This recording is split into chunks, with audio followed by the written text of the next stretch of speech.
Ladies and gentlemen, for the first ever video on this channel, I present to you something special. I waited 4 months to get this controller. It is the Alpakka version 1.0. And let me tell you, it was well worth the wait. When you think about this controller, I want you to think about it not as a gamepad, but as a weapon of war designed to inflict ass hurt on the other side of your internet connection. This controller can split atoms. It is so accurate that I consider it the first ever controller that can legitimately compete against mouse and keyboard players at a high level with no aim assist. And yes, I just said that.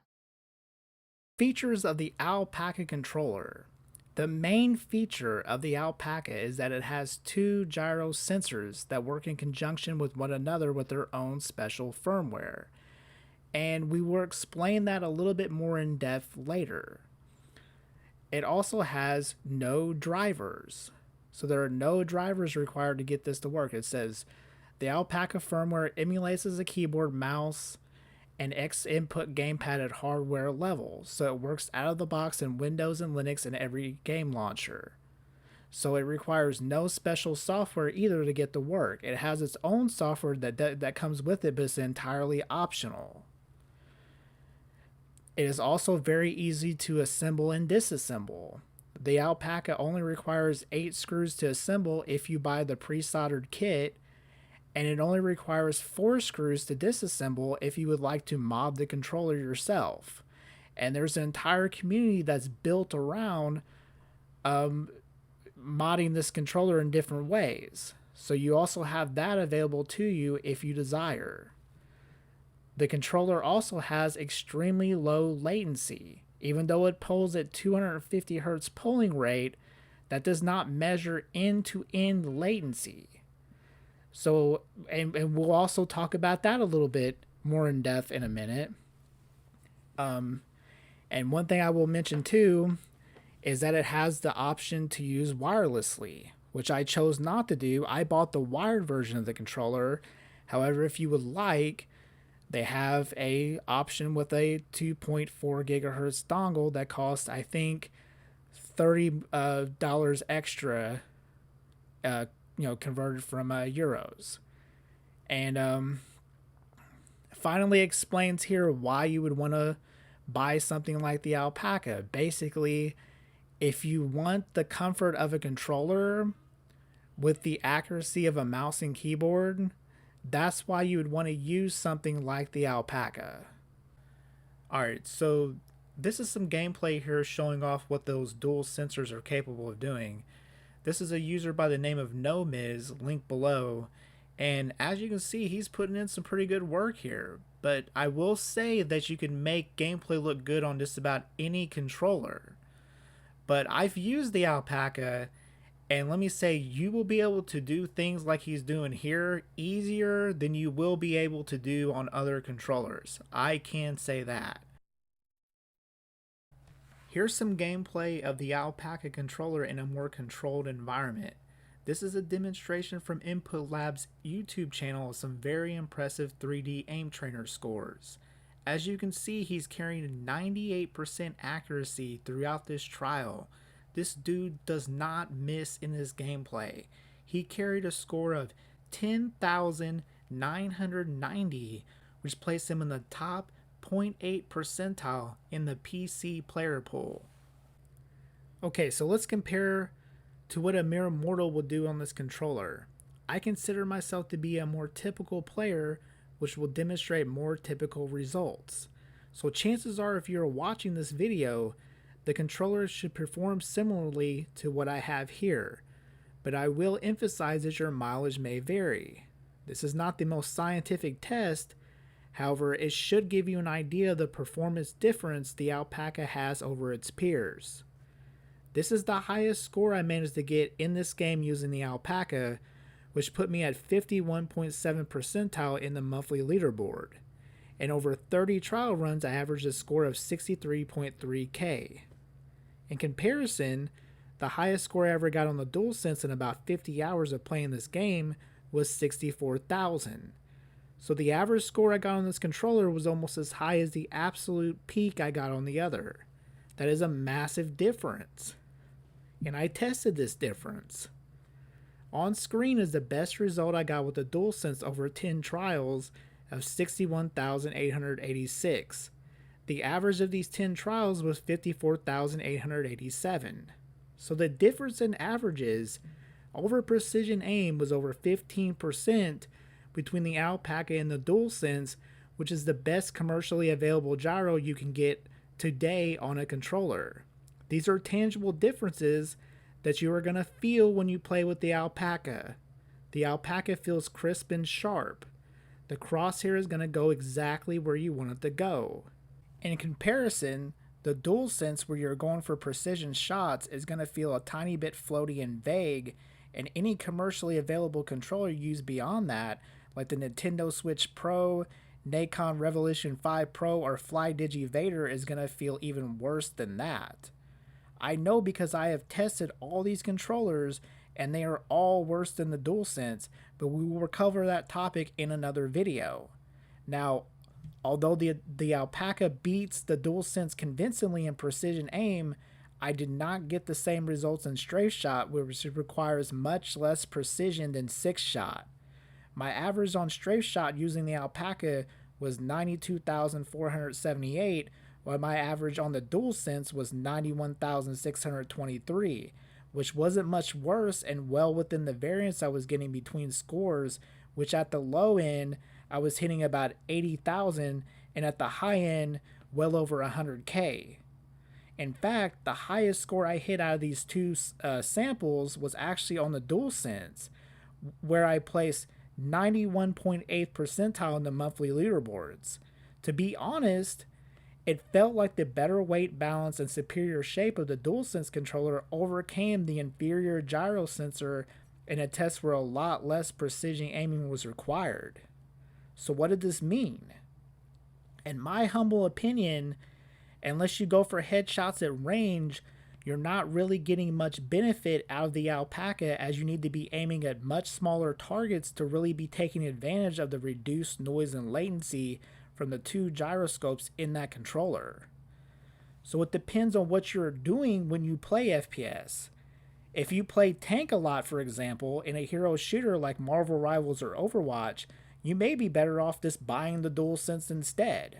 But if you play a ranged character like the Punisher in Marvel Rivals or Widow in Overwatch, you're going to be able to get value off the Alpakka that you will not be able to get using anything else except for a mouse and keyboard. And I do believe with this controller, with enough practice, you'll be able to do just as good as you would with any mouse. It is that accurate and precise. Okay, now let's talk about build quality. First of all, you'll notice that this controller has these weird polygonal handles that you do not see on any other controller. There is no commercially available controller that I know that has any kind of shape like this. If you are worried that this is going to be abrasive to your hands, for the most part, no, but there is one problem area on this controller that is annoying, and is this corner right here. Like when you put your hand right there, that corner is gonna catch your palm, and it's gonna bother you a little bit. Is it gonna cut into your hand? No, but it's not the most comfortable. And another design flaw with this controller is that I think they made the grip too wide on the inside part in here. Like you overlay it with a PlayStation controller. Let's see if you can see this. It's a little bit wider, and that part right there, see how there's a little bit on the inside part sticking out? You'll feel that when you play a long gaming session with this controller. It'll be a little bit too wide down here, and I wear extra large gloves, so I have pretty large hands. It feels a little hammy on the handles because of that. They probably could have shaved it off to about there, And then, you know, you can shave off this corner yourself by sanding it, but they really need to, you know, try to taper that corner off a little bit more. They did that on the other side. See, it's not nearly as polygonal, it's a little bit smoother, and that's fine. The polygonal shape actually helps you grip the controller. It's this, there's just a little bit, that one corner there does catch you a little bit. Another thing is these buttons. These buttons are awful. They're not good. Let's press this real quick and see. You hear that? It's grinding on the inside where that button's dropping down to the switch. You know, you have the PlayStation controller here, and it doesn't do that. The button press is way smoother. It's not as grindy. It's not as creaky. Another design flaw is you look at the D-pad. And I don't know if you can see it, but the D-pad is like perfectly flat. And it shouldn't be flat. It should be angled a little bit towards the center.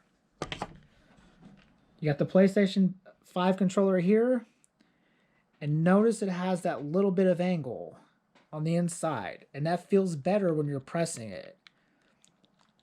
It makes it where, you know, your thumb is kind of centered and you have a little bit of leverage pressing outwards. With this, everything is flat. So your fingers is focused on one button at a time and it's not resting here. See, it's not a smooth moving back and forth. It doesn't feel good. But there is one thing on this controller that does feel amazing. It's these triggers. Look at that. Ooh, baby. Ooh, if you're experienced with gyro, that is just so good. There is no hair trigger that is that, you know, hair triggery than on the Alpakka. And this bumper too. Ooh, that clickiness. Oh, that's so good, dude. It's just like it's like clicking a mouse. Compare that to the Dualsense controller. Look at that enormous amount of travel. If you try to use this trigger for gyro, it's dang near impossible because when you have that much travel, and even if you use the adaptive trigger to firm this up, right? It's still going to have like that much travel and it's going to move the controller every time you do it. So when I use this controller, I use the bumpers here to fire, you know, my weapon. And even that has a lot of travel. See, it has that spring in it. There's a lot of bounce back on this. So you get a lot of trigger shake when you use gyro. The Alpakka doesn't have that. Use the bumper. Clicky clicky. Use the trigger. There's nothing. No movement at all. That's great for gyro. All right, but then you have these joysticks.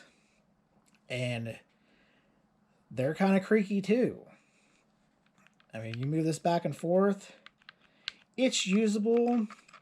It's not that bad, but see, you get that creakiness. Pressing it down, it's very firm, but this feels pretty bad. That feels pretty creaky. Now this little joystick here is surprisingly usable. I mean, you actually get somewhat of an advantage for having a short joystick like this because there's less travel time to move back and forth. You can move back and forth and respond faster to your enemy. Now, you don't have much accuracy with it, and that is a problem. If you ever try to use this joystick to like play like this a normal game that's not an FPS, it's not going to be great. It's going to feel bad. And I had to expand the hole there. You know, I modded it myself to get this thing to travel. And they want to put the scroll wheel here. Normally it would have a scroll wheel, But the people who design this controller don't realize that when you play an FPS, you use the D-pad to change weapons. You don't need a scroll wheel. A controller is not a mouse.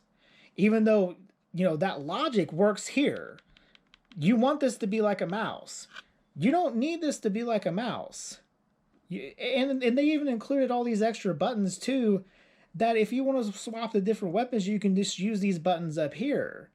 So this is redundant and unnecessary. I removed this intentionally so I get more functionality out of this joystick, which is way more important than this scroll wheel that I do not need.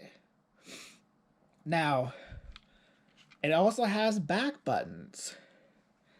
These back buttons, in my opinion, are in the right place, but also it has the same problem as the face buttons. They're creaky.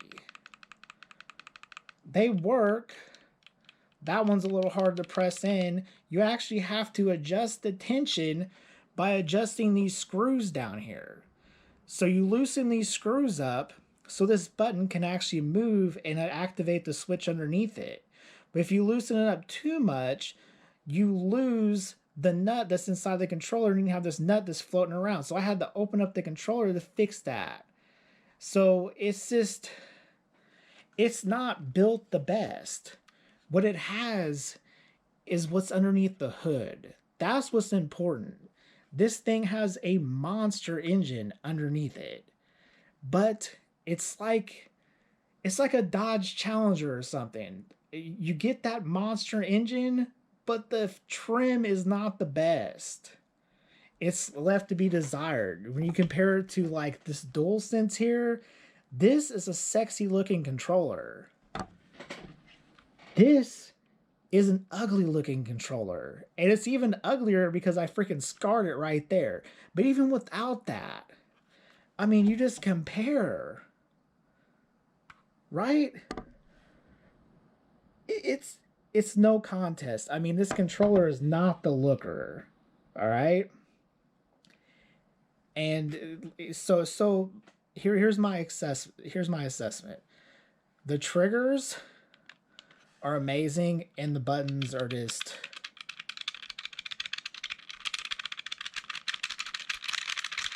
not good. And that's what all I got to say about that. Alright, so there's many little design flaws with the Alpakka. One thing that I forgot to mention before is this corner right here. If you're playing on like an extended gaming session and you have your finger wrapped around there, especially if you're using this button a lot, that's going to be annoying. Especially if you're playing for like 4 or 5 hours at a time with this. But there is a fix. In fact, there's a fix for, at least a few different things that are annoying about this controller. And I'm going to show you guys, some potential mods that you can do where you're going to be a little bit happier with this controller. And one thing that I showed before was how I drilled out this hole. You guys can see it. Drill out this hole, and I'm just want to show the tool that I use. I use this step drill bit.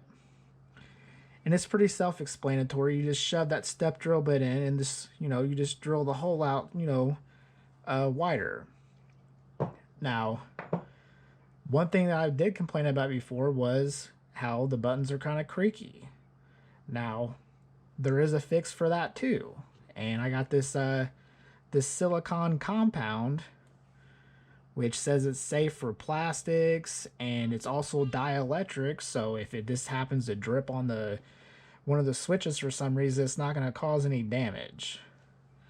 Now, there is keyboard grease that you can buy that is specifically designed for this, but I think this silicone compound lubricant stuff is perfect for this application here. And also for those corners, the one I just showed and the one I was talking about before on the bottom of this piece right here can be sanded off with a piece of sandpaper. It's pretty simple. In fact, I already did it on the other side here, where instead of this corner being so sharp, you can see that I made that corner a lot smoother. So when you're playing with it, it's not digging into your palm. So I'll just demonstrate that now. You know, it's pretty easy. It's pretty self-explanatory. Use sandpaper, just knock that corner off. You know, just get you your sandpaper and just kind of just round off this edge.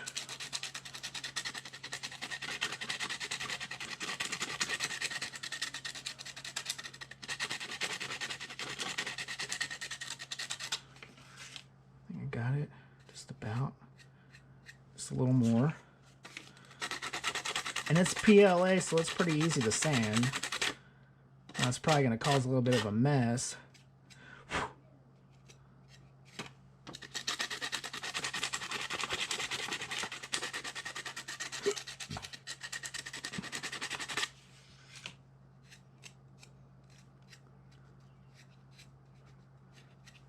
That's smooth now.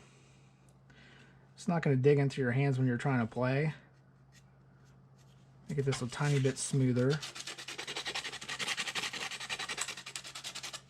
Alright. Now, this corner. And I already sanded it on this side to where, you know, it's smooth if your finger catches that. So I'll just go ahead and do the other side to demonstrate. Take your sandpaper and just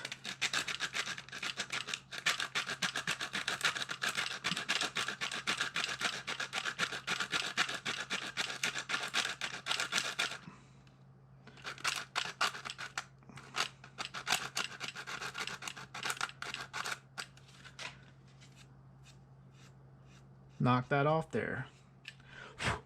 Pretty easy. Okay, last but not least, since my camera died and I had to get all this sawdust off the table, making these buttons less creaky with this silicone compound here. So I'll just demonstrate this here. Let's take a button and do it real quick. Alright. I know technically you ain't supposed to do this with your fingers, but, and you don't need a lot. It's like a little bit. I'm trying to squeeze this a little bit out. Oof, that's too much. That's probably enough. I just apply it with my finger, screw it. Let's get enough on there.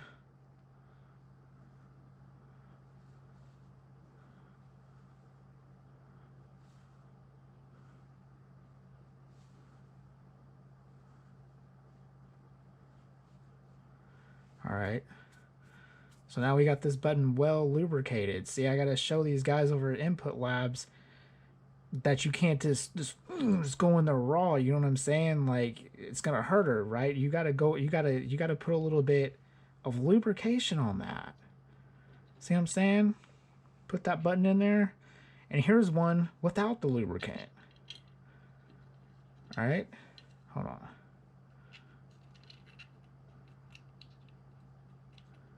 Got this in here right? Oh yeah, just like that. Okay.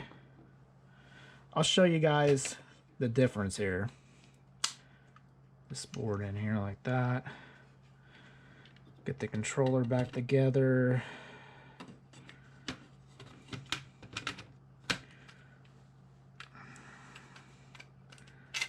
Oh shit.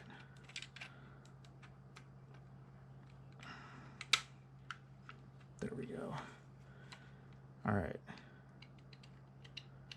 Okay, so this one here is the one with the lubricant. Now see the difference. Lubricated button, non-lubricated button. And you see it has like a little bit of play to it. And this one doesn't, because it has a little bit of grease.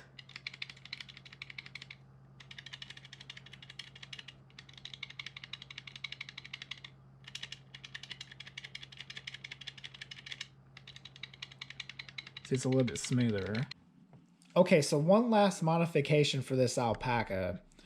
This right joystick, the small cap, just wasn't doing it for me. So what I did is I took a joystick cap from a junk controller and I cut the base part of it off with these titanium scissors.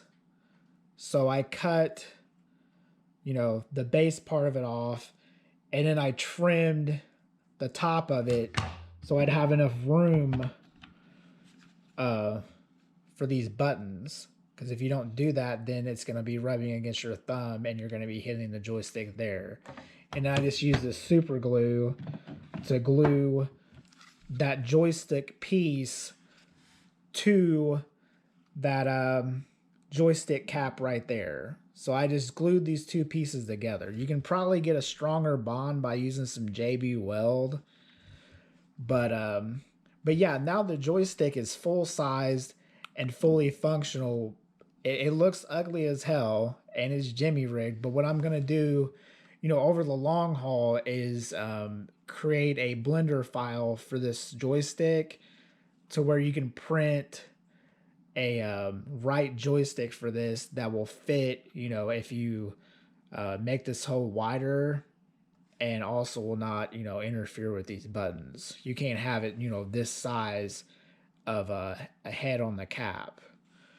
But yeah, that's the other mod I made, and I'll explain why. The Alpakka controller, they want you to use this touchpad here. They want you to use a technique for recentering your controls called ratcheting. So basically, if you move all the way over to where you can't move anymore, they want you to, you have to have your thumb on this to activate the gyro. So you lift your thumb off, recenter your controller, and then put your thumb back on it. Well, I couldn't really ever get used to doing that. I'm used to using the joystick in conjunction with the gyroscope, and I'll demonstrate here how that works. Now, for anyone concerned about whether or not this Franken joystick is going to work, here's me using it in an environment where you have to track something while it's moving past you. Generally speaking, I only move the joystick when the orb is very close going past me so that I can keep my controller oriented in a comfortable position as I make a 180-degree turn to face the other direction. I don't always do this as I'm playing on a high real-world sense in this scenario, so sometimes I can get away without using the joystick depending on if the actions of the orb itself naturally bring me back to a neutral position. Using the joystick in such a way does take skill, and I have my joystick finely tuned to make this sort of maneuver. Gyro purists out there may disagree with me using this method to recenter my controller, but hey, it works for me, and if it ain't broke, I ain't fixing it. Now I will say for you, the viewer out there, I would highly recommend trying out ratcheting first and see if you like it before doing all these right joystick mods. The guy you see on the screen, No Miz, is clapping cheeks no problem using the ratcheting method, so you may have no issues using the Alpakka stock as it is intended. I'm just showing you that if you are determined to get a right joystick on this controller, you can make that happen. I even have a Blender file for a larger right stick that you can print out yourself if you have access to a 3D printer. The link for that file will be on the description for this video. I would also highly recommend trying out Flickstick 2, which is a thing you set up in Steam Input, so when you move the right joystick, your character instantly snaps to that direction, which I believe is what the smaller joystick was intended to be used for in the first place. The guy in this clip has no problem using that method. Again, I believe that Input Lab should make all three of these recentering techniques possible without doing all the crazy jimmy rigging I had to do to get the joystick to work the way I wanted it to. Just let people decide how they want to use the controller. One of the major downsides about the Alpakka, not gonna lie, is that it is not cheap. If you order the fully soldered version wired, it comes out to 158 euros, which converts to about $192 USD. Okay, now compare this to the PS5 Dualsense controller, which you can get an open box one from Best Buy for about $50. Okay, so the question is, should you spend $190+, even more than that if you buy the wireless version for this controller versus this picking up a Dualsense from your local Best Buy for $50 open box. It depends. If you are a casual gamer, if you only play single player games, if you play a hero shooter and just play close range characters like tanks, just pick up this controller for $50. Now, that being said, if you play a competitive shooter like Counter-Strike, like Apex Legends, like Rainbow Six Siege or Call of Duty even, and you play ranked and want to get to a high level in the game, you're going to need this controller.